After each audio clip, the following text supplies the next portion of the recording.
Alright, today I'm here with the 2021 Kawasaki ZX-10R. As you can see, it's fully warmed up, ready for a ride. So I'm going to go ahead and test this thing stock right now. Alright, let's get going here. So first gear.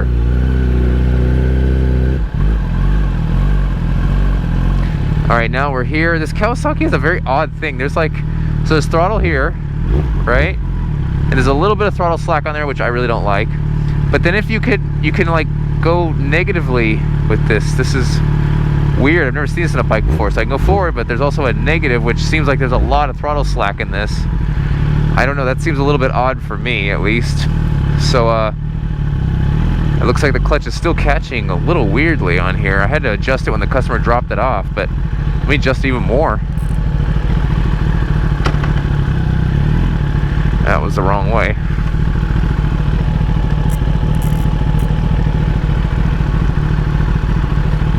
Actually go this way. There we go. Okay, still needs to get more adjustment.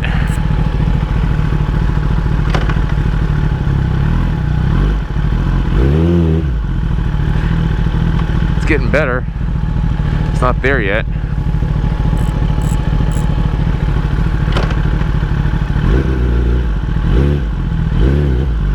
That's better. That's a lot better. Let me see if I can actually put it in neutral now. Oh, what do you know? I can get it in neutral. Okay, we'll try it like this. Alright, let's get to the... Alright, we're off. Riding impressions here on the 2021 Kawasaki ZX-10R. This is a single R, not a RR. The RR has that, I think it's a crazy ABS stuff, different livery, things like that. So we'll do initial riding here. Pretty simple electronics. I mean, it gives you like full power mode and Kawasaki traction control, and that's pretty much it. I mean, real basic bike. Alright. The motor has a very weird idle too. It almost sounds like it's missing an idle. Alright. Give her a blast there.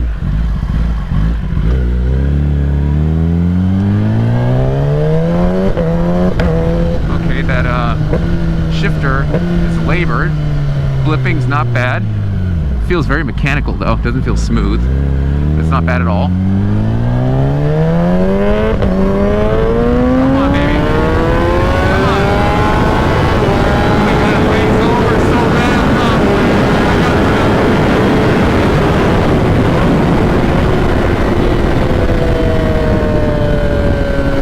So up top, it's so nasty. Wow, this is crazy. So I know the dyno sheet's indicated, but when you actually see a dyno sheet that says, oh, you gain like 90 or 100 wheel horsepower at redline, I can actually feel that. Like the power dumps off completely up top. It just lays over. Like this thing just dies. Like it just ran out of life. Crazy. So it doesn't have a mid-range flat spot, let's say like the BMW, but up top, wow, that's gratuitous. But yeah, this would be horrible for anyone that rides track or drag. I mean, pretty much anyone that doesn't just cruise this bike is probably gonna have a bad day.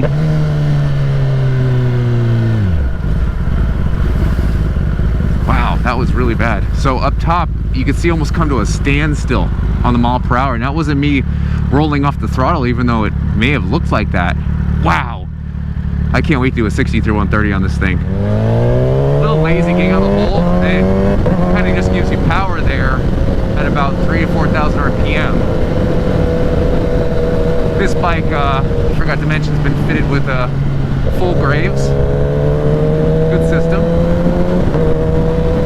The quick shifter is really just annoying. It feels real like chintzy. Like it's very slow, and it's like an on and off switch. Alright, and we're back on the road again after getting some gas. So I guess there's no real huge complaints so far. I mean, yeah, the quick shifter is very laggy. Like, it's a very noticeable lag in the quick shifter that I don't like. down low and getting out from let's say stop and go traffic, it really feels like it's lagging to about 3,000, 4,000 RPM, and then the power kind of lays on. And then up top there is no power. There's absolutely nothing up there. Like, I'd love to race a 600 and just get dragged by it just for video purposes, because up above, like, I want to say 10,000, 11,000 RPM, it's real bad. So we're gonna see exactly how much power comes out of this thing when we get up the hill here. All right. See if we can get a wheelie on this thing.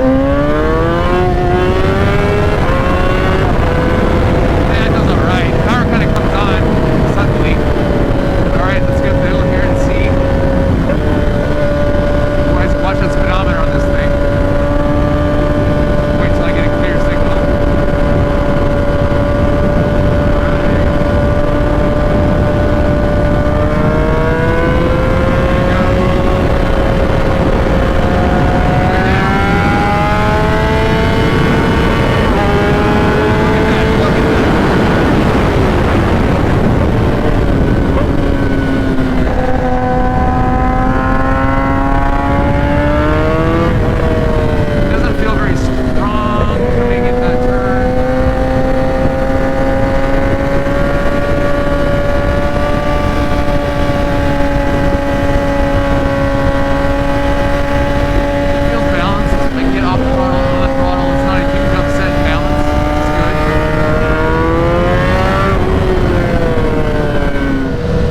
See, I want you guys to watch the speedometer. I'm really gonna try to wrap this thing out.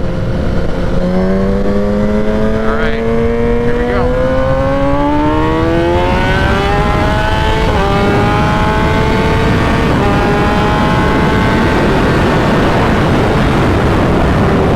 You can see it literally just falling off. Like, it gains a lot of miles per hour, and then even when you shift, there's like a burst of power, because the restriction comes off a little bit at least, and but then when you raise the RPMs again, it rolls back into that restriction, and man, you can just feel it just it lays over. It just absolutely zero power. So what we're gonna do now is I'm gonna go back here and do a 60 through 130 and show you guys what that looks like, and then we'll flash it, and then we'll do an after review from there. All right, here we go.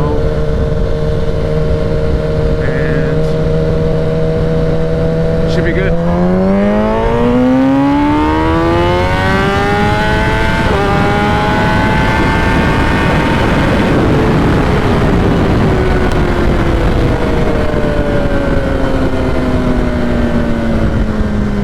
Now I actually shifted because I thought I hit the limiter, but it was just the bike laying over at a higher RPM. I didn't even actually hit the limiter. Alright, and we're back for day 2 of the Kawasaki ZX-10R 2021 review. And now we are post-flash. I didn't do any cold starts because there's no complaints cold start as far as the stock or tune goes. Seems to be working just fine. No issues either way. So we'll get underway now. Alright, now we're getting underway here, and you can see I've changed the display. I've changed it to a white, and I've changed it to the second or B display or whatever. There's 2 displays. The normal one and this one, I can see the RPMs better on this one, so I'm gonna give it a try. You can of course reset the go from white to black by pressing reset. Kind of cool. The Ducati, I know my V4 automatically switched between white and black, but I didn't get a choice in it, but it automatically did between if it was light outside or dark outside. Oh wow, okay, so the quick shifter is much faster. Downshifting is much faster right off the bat there.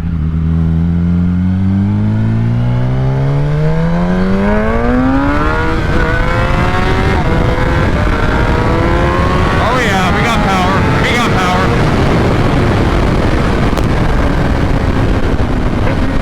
Oh yeah, we got good downshifting, good power. Oh yeah, it feels great. Wow. Yeah, this is what it's supposed to be right here. Downshifting, upshifting, very, very fast now. It's not laggy or stubborn like it was before. It's extremely fast now. Downshifting feels great. No huge jerkiness in it. It's not as precise as, let's say, S1000RR shifter is, but man, it is a huge, huge improvement over what it was stock. Crazy improvement.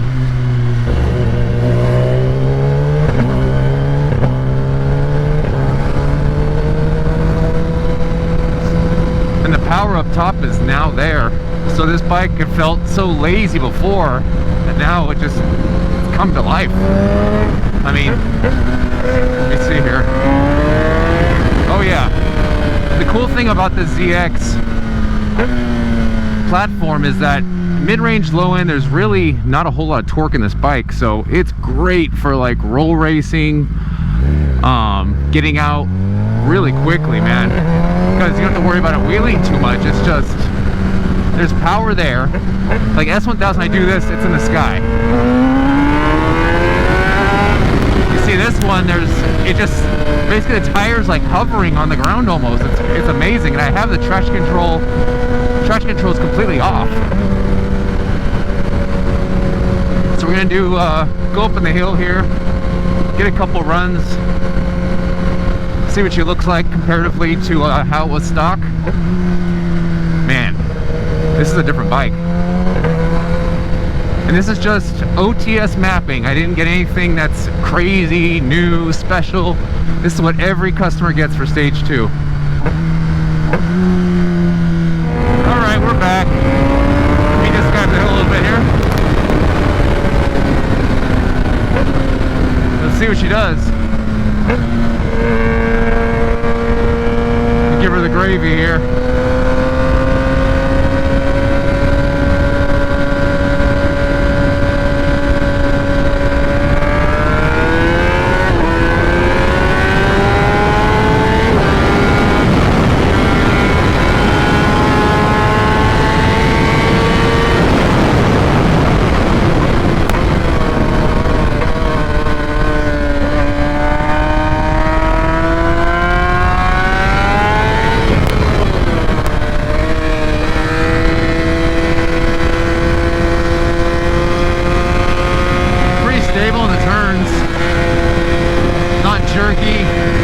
I can let off the throttle, get back on it. It's nice.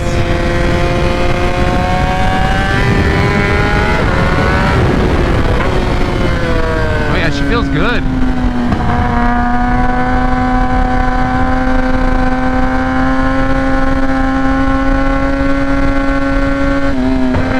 Oh yeah, I can let on off the throttle just fine. No crazy upset and balance, so that's always nice.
Thing I want to check here. I've noticed with other tuning, sometimes the cruise control doesn't work. So let's see if we can get the cruise control to work here. So I'm cruising, cruise control on. Oh, how do I set it? All right, that's how I set it. Okay. Hands are off it right now. I'm going uphill. See? Staying a steady 55 miles per hour, so the cruise control is working just fine. Absolutely no issue with that. I don't know who's having an issue with that, but that's what I've been hearing. Very cool. Wonder, it still says 55 right now. I wonder if I let go of the clutch, it'll go to 55. Let's find out. No, not so much. It'll automatically get me to 55 miles an hour, but no dice. All right, let's go back down the hill again. Then we'll get a 60 through 130. Nice countryside cruise here. Kind of wanted to go over some of the features that Brent Tuning only has. So smooth decel shifting in the quick shifter, the blipper. It's really smooth actually, almost OEM but feels more race. So there's a little bit of a jerk to it, but over OEM, but nothing crazy. It feels pretty good actually. That feels really smooth. And even if I get, let's say, down low, let me go shift here. Let me see. I mean, look at that. That's, so even a turn here, let's see if I can get smooth downshift and a turn. Yep. Smooth downshift and a turn. And of course, we have the exclusive mode only mapping. So right now I have it on rider mode, which has to be enabled on your bike, which is pretty easy to do. You just do it through the cluster. And when you enable it, you can make your different modes. So right now I have rider 1, which is traction control completely off, and power is on full. That means we have full power mode with no traction control. Pretty obvious, right? But as far as if we go to a medium power mode in rider 2, for example, so we have 2 settings, and you can go through the mode button here to select your setting by holding it. If you put it in medium power mode, there's race mapping, meaning you can put an MR12 or U44 in it. There's modified ignition and optimized air fuel mapping, or fuel mapping, so you get the most out of the bike. This is the only Flash that does that, period. Get around this guy here.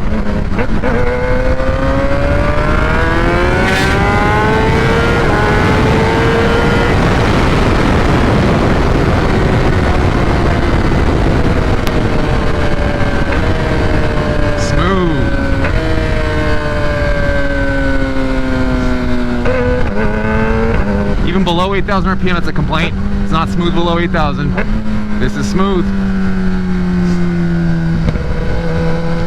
Now what we're gonna do here is go get some 60 through 130 times real fast to hopefully better that over 6 second 60 through 130 stock, which is the slowest I've seen in a stock bike, and that's because the restrictions of this bike are so heavy up top, it's ridiculous. And I mean, at redline with the de-restricted throttle, you're gaining close to, I think it's about 100 wheel horsepower just from de-restricting the throttle. It's insane on this bike. So they really took a lot out of the top end of this bike, whereas a lot of the other manufacturers, let's say for example BMW, they put the restrictions in their mid-range so the top range of the S1000R wouldn't suffer, because they knew, hey, people can be taking this thing to the track. It's not going to be a very good look if, you know, these things are making less power than a 600, you know, on the straightaways. So I think Flash on this bike is absolutely a must, unless you just plan on taking it to Starbucks and back. 60 through 130 is marked. That's it, ready to go. Give a second gear, get to a decent speed here. Ready to go, here we go. Oh yeah, wind it down, wind it down.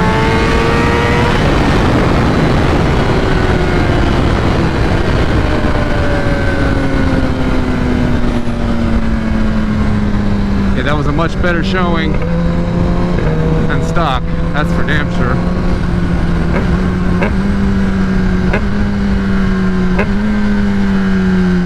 But the power's a lot more manageable now, a lot more predictable. I mean, I can even do wheelies on this thing pretty easily.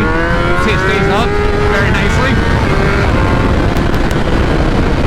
Before, the power would drop off well before I get the tire in the air.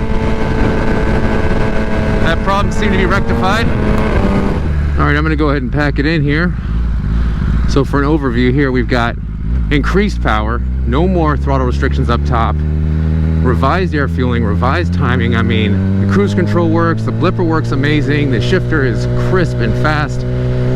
I mean, this is basically what this bike should have been from the factory. I mean, there's literally no compromise to this Flash whatsoever. it's just power everywhere. I mean, now I'm fighting to keep the wheel down, and before I couldn't even get the wheel up. Keep in mind that we also have the BT Moto exclusive, which is the mode dependent fueling, which you can put pump gas in full power mode and medium power mode, which is still full power. You can do we have optimized timing and fueling, so we can run MR12 or U44. So it's all in the same flash. You don't even have to change flashes. You can just stay on the same flash. No need to keep on flashing your bike, because these bikes take, I'd say, 5 to 7 minutes to flash each time. It's a little bit of annoying to pull the seat apart. I mean, once you get the hang of it, it's like 30 seconds. It's not a big deal, but it definitely isn't like what you're used to with just pulling a single bolt out and pulling the seat up.